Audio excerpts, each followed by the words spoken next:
Labdien, cienījamie skatītāji!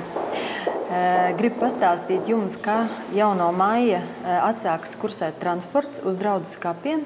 Tā kā iedzīvotāji šo informāciju gaida, tad informēja, ka pirmais reizes būs 12. maijā un nākošais reizes būs 26. maijā. Šī te transports uz Draudzes kapiem kursēs katra mēneša 2. un 4. pirmdienā no 10:00 no Pieturas gaisa tilts un tālāk ar apstāšanos katrā pieturā. Tātad vēlreiz atgādinu, ka pirmais reizes uz Draudzes kapiem 12. maijā 10:00. Šajā nedēļā Domē notiek administratīvās komisijas sēde, tā ir otrdien.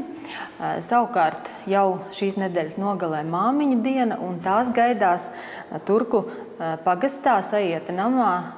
Šo trešdienu notiks radošā darbnīca Ziedi māmiņai.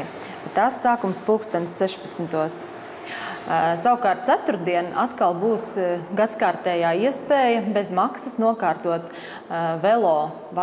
velosipēda vadītāju tiesības.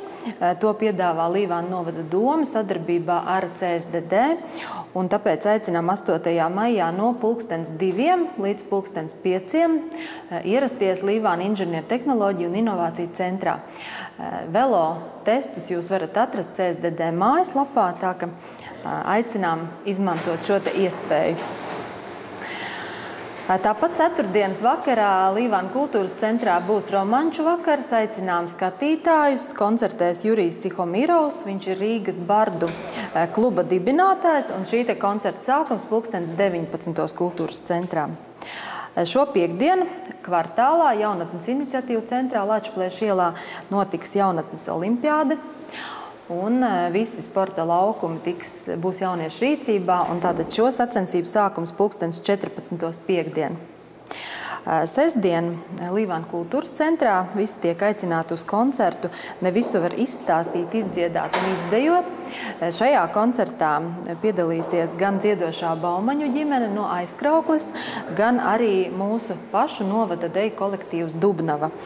Tātad aicinām visus uz šo te koncertu 19:00 sestdienā. Sestdien un arī svētdien notiks novada čempionāts basketbolā un volejbolā.